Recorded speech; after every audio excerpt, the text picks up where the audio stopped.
sectional charts, weather, and distances. Those are the top 3 things that you're going to want to know in order to feel confident going into your Part 107 exam.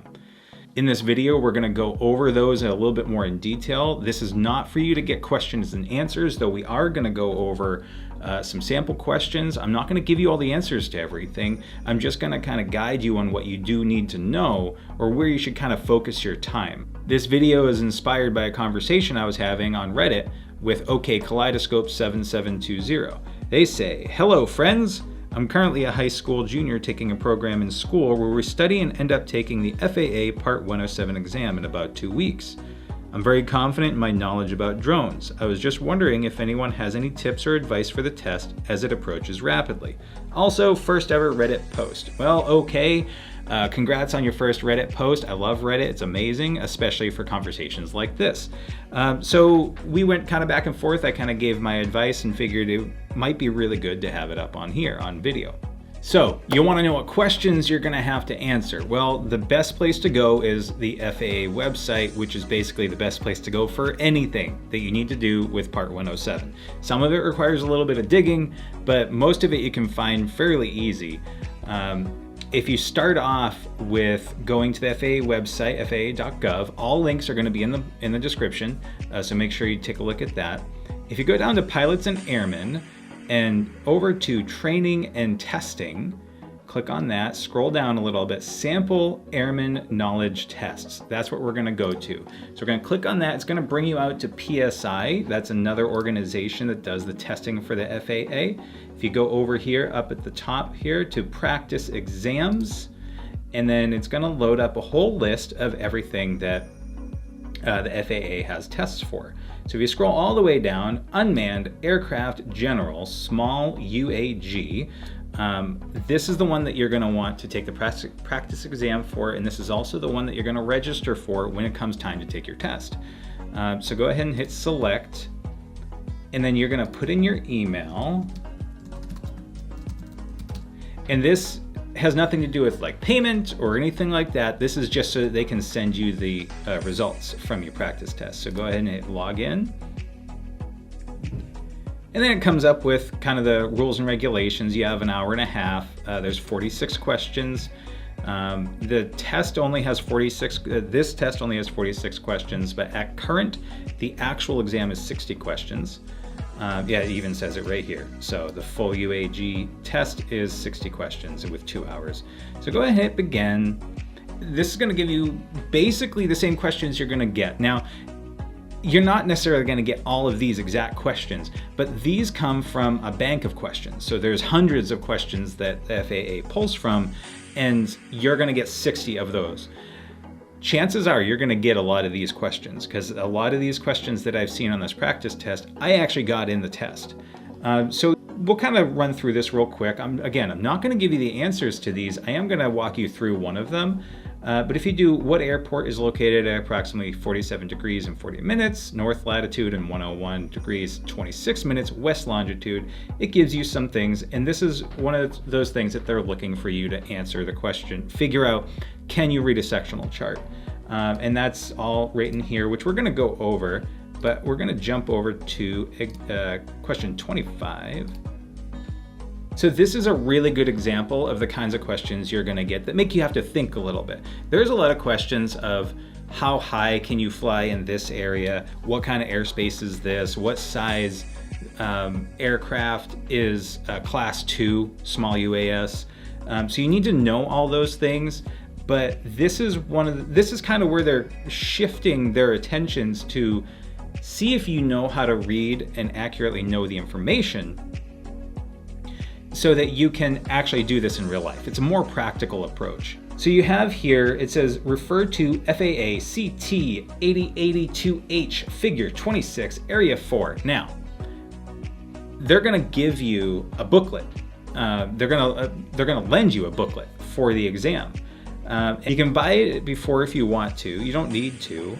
You can buy it on the PSI website for $8 currently. A link in the description, or you can get it from, surprise, surprise, the FAA for free. Again, link in the description. So it looks like this. So you have the Airman Knowledge Testing Supplement. This you can see at the top here. It says FAA CT 8082H. That is the one that we want. When you get this, kind of take a look through it. Give it a little thumb through, right? So you have the appendices are actually really, really cool. It's going to give you some information that you might not remember. You know, it comes time for testing and you're going to be like, oh wait, what's that symbol mean? Or what's this?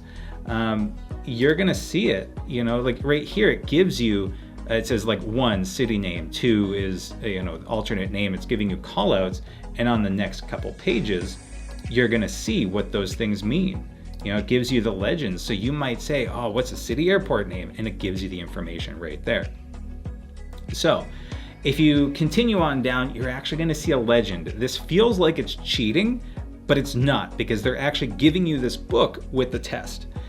So if you forget what a Class B airspace looks like, or if you're Class E and you say, oh man, I don't remember what that transitional zone is, it has it right here.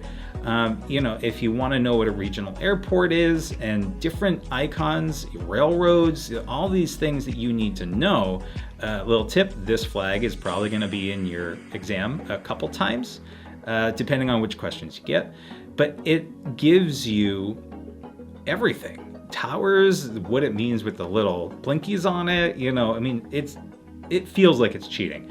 So if you keep on going, you're going to go down here to, I've already selected the page, I've zoomed in, you can see it's bigger than what we're going to look at, but you have 1, 2, 3, 4, and 5. And different things. You have the Devil's Lake East MOA. You'll probably have that as another question. Restricted airspace, and then some other stuff, right? You have some airports around here. So let's go back to our question and see what it says. So it says Figure 26, Area 4. And as you can see, this is Figure 26. It's down on the bottom. There's going to be a lot of flipping through on your thing, because on your test, because you're going to have Figure 26 for this question, and then Figure 72, and then 21, and like it goes back and forth. But they call out the areas in most cases. They're going to say in Area 4, which is this right here. So somewhere in this vicinity is where you're going to have your attentions. So you have been hired to inspect the tower under construction at 46.9 north and 98.6 west near Jamestown Regional. What must you receive prior to flying your unmanned aircraft in this area? Now, this is important. This is a good question for a number of reasons. Because one, it's asking you what kind of authorizations you need. Do you need a military authorization, ATC, which stands for Air Traffic Control, or National Park Service? This is a fairly easy question to answer just because it gives you the area and you can see, is there an MOA around? Is there a National Park Service around? Is there a traffic control tower that I might need to contact? So you could probably answer this with just a process of elimination, but you don't want to. You want to be able to know these answers because you're going to be doing this commercially. You're going to need to know these things, and your client's going to hire you to do something, and you need to make sure that you get the right authorizations. Otherwise, there could be a lot of trouble going on. You don't want that liability. You don't want that liability falling on your client's shoulders either. One of the reasons why I like this question is because it puts your degrees and minutes into a decimal system. You don't always see this. Most of the time, you'll see it say 46 degrees with a little symbol, and then it'll say 54 minutes with that little tick mark after it, rather than 46.9. Okay, so an easy way to figure out if it gives you a decimal is you multiply the point that's after the decimal, so in this case the 9, you're going to multiply that by 6 because it's divided by 6 because of the time frame, you know, the whole 60 minutes thing. So multiply the 9 by 6, so 6 times 9 is 54. So it's 46 degrees, 54 minutes. Okay, same thing for 98 degrees, and 6 times 6 is 36. So it would be 98 degrees, 36 minutes. So it's near the Jamestown Regional Airport. What must you receive prior to flying? So we go back over to our sectional chart here, And you'll see we have Jamestown right here, section 4, pretty obvious. So I like to do my longitude. I don't know why. I like to do my longitude first. And so it was 98 degrees and 36 minutes. So we have 30 would be this line here. And then you go over 5 tick marks, 6 tick marks. So right about here, so somewhere here. And then let's look again. I believe it was, 46 degrees and 54 minutes. So we're right about here for the longitude line. And then it was 46 degrees and 54 minutes. Well, I don't see 46 here, but I do know that 47 is here, so 46 would be below it. And then 60 minutes would be this line here. 46 and 60 minutes would be this line because it's the same as 47. So let's just minus 6, because 60 minus 6 would be the 54 that we're looking for. And so we go down here, you get the 5th tick mark here, and then the 6th tick mark. And around here somewhere, it's not exact, but around here somewhere, there's a tower that's under construction. And that's what we're looking for. That's what we're looking to answer this question for. So here's a couple things that they're also looking for. Where are you? What airspace are you in? Are you in controlled airspace? Is that MOA around? Are you in a national park? Well, right in this area, I don't see a military zone. I don't see a national park. I do see a controlled airspace. So the answer is pretty easy, because the only thing that out of those questions that it could be is air traffic control.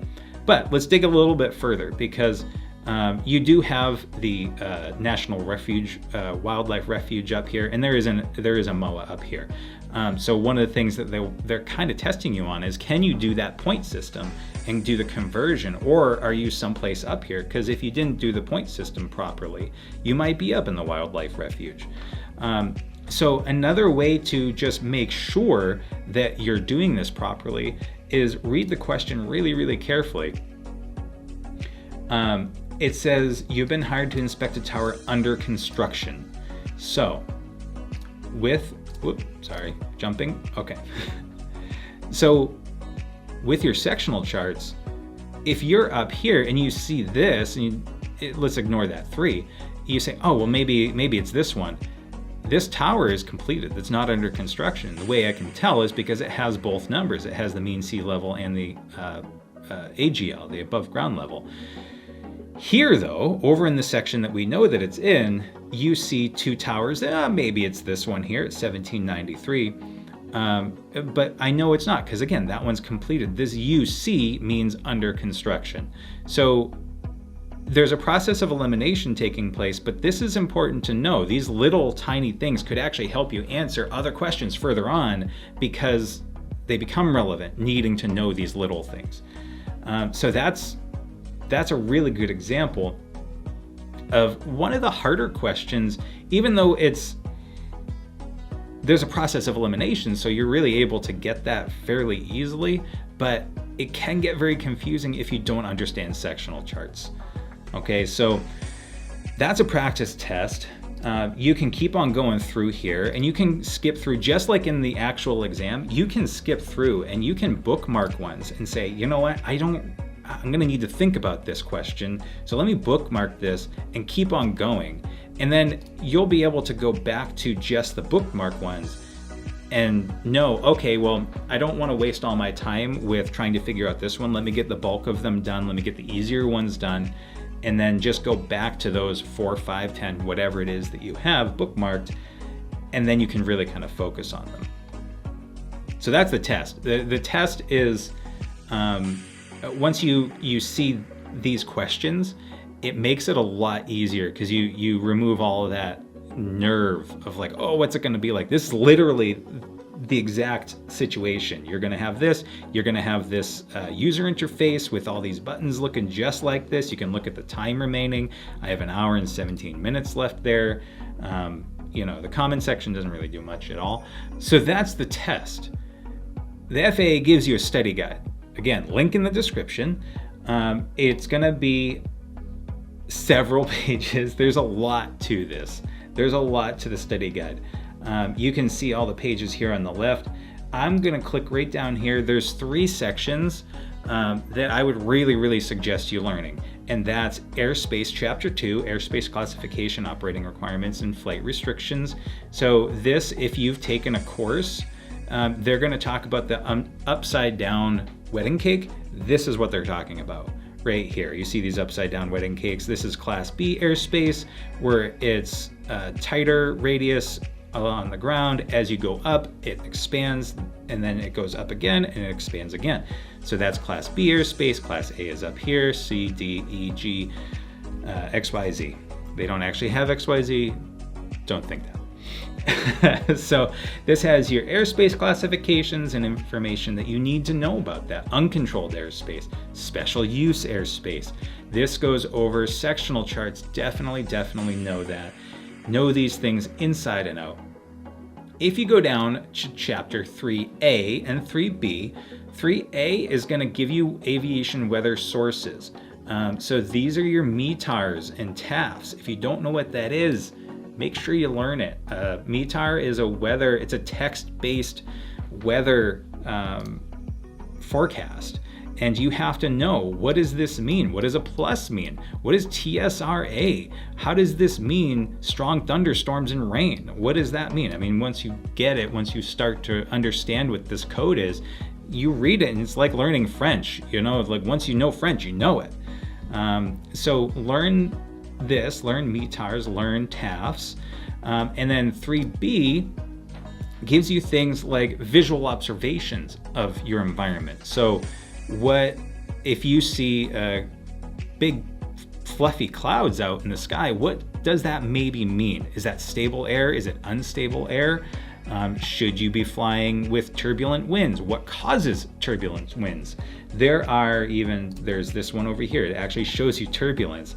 This shows you a mountain, but what else could cause turbulence? Maybe a structure, maybe a house. There's all sorts of stuff that can cause turbulence or affect your aircraft in some way. So those are the 3 things. I mentioned distances, and that's important. You need to know what's the ceiling, how high can you go with the ceiling with clouds. There's going to be probably a question in there about what's changed from this time to this time with in regards to the METAR. They'll give you the METAR and the TAF and say what's changed. Can you fly? And they might be looking, depending on the question you get, they might be looking for you to understand what the ceiling level is of the clouds and how high can you fly because that ceiling level has dropped, or maybe it's gone up.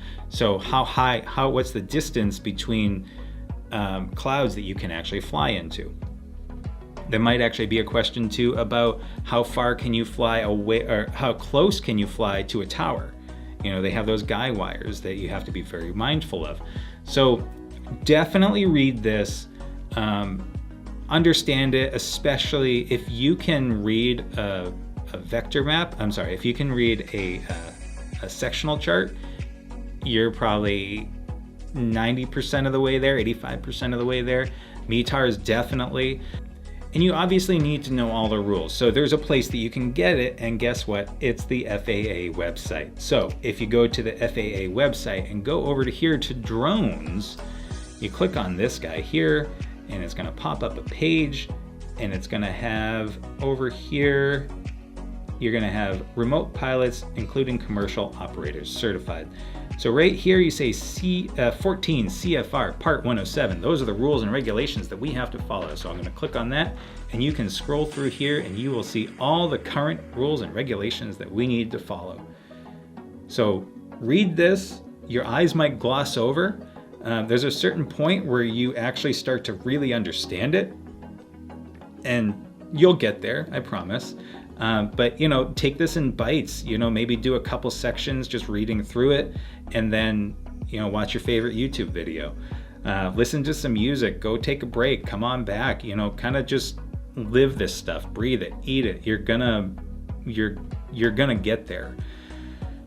So go through the FAA website. You're going to see all sorts of cool stuff, like everything is there. You don't have to pay for anything except the test. If you do fail the test, you're going to have to pay that exam fee again. So make sure that you're ready for it, because currently it's $175 for the test. So it's not chump change. An additional thing that you're going to have to go through is IACRA. You don't have to pay this, or you don't have to do any special testing for this. This is just some place where you register. So you're going to go to the Integrated Airman Certification and Rating Application website, IACRA. I suggest doing this before your test, setting up your account, because as soon as you get your results, they actually, when you do the test, they're going to print out the results and say, hey, you got a 92, congratulations, you're an airman. You're going to want to come home and be like, oh yeah, let me get my certification. If you already have your stuff logged in, then it's a lot easier when you get home to actually sync your testing results with your account. So what you do is there's a number that comes on that form. You log into your account here in IACRA, and then you say, here's my test number, and then it will sync it. Now, depending on the system, it might not be available that day. Mine was available later in the evening. I took mine in the morning, and I was able to do it in the evening. I have heard people say that it takes a few days for it. Sometimes it depends on when it lands, so just be patient with it. This is a slow process. You'll get your temporary certificate, which is a piece of paper, probably within a couple weeks, 2 or 3 weeks. That will say pending on it. It's still valid. It's just as good as your normal like card that you're gonna get. It's just gonna take a little while. Depending on how backed up they are, it can take months. That temporary certificate currently is valid for 120 days. So your card is definitely going to come before that 120 days is up. If it doesn't, definitely let them know, like, hey, my 120 days is coming up. What can I do? Like, can I get my card, please? So, and that's it. The rest of it's a waiting game. It does take a while. One other additional resource that I highly, highly recommend is SkyVector. You have here, you can see, this is a really zoomed out view. If I zoom out further, I can see everywhere basically, but I'm just going to zoom on in, and you can see a really high resolution vector map that you can move all over the place. This is great. I love this. A lot of times it's really hard to get a good vector sectional chart, because they're older and they're printed, and I love the print one I have. That's great. It's unfolding that. But right here you can see live METAR data. So this shows me this for North Adams. I can see the METAR right there, and I can see the information, and that gets updated. You can see here it says 30 minutes ago. So I can go through here. I can actually look and see, oh, there's a ski area here. There's some maybe wind turbines. There's some populated areas. That's what the yellow is. Oh, look, it's one of those flags. Everything. So go learn every piece of this. It looks really, really intimidating when you first look at it, especially there's certain areas where there's like Class Bravo airspace, those Class B airports, those big ones. That can get a little intimidating because there's a lot going on. This one's Boston, which it doesn't look as bad as there's one I think in Texas that's on the test, or at least when I got it, and it's so overwhelming to look at. But you just take a little bit at a time and focus on the bits that you need to focus on, and really take your time with it, because you have 2 hours for the 60 questions. A lot of them are going to be quick and easy for you. A lot of them are common sense things, or just err on the side of caution. Like who's in command? Well, the pilot in command. That's basically stuff that you're gonna know just from your natural learning. So just take your time, enjoy it, fly safe. If you have any questions, put them in the comments. I'll see what I can do to help each other out, because I know there's going to be other people that have been studying and have questions, and the other people know the answers. So like really just have fun with it. Enjoy this new life that you're jumping into. It really is a lot of fun. It's super cool, and yeah, fly safe, and as always, be good to each other.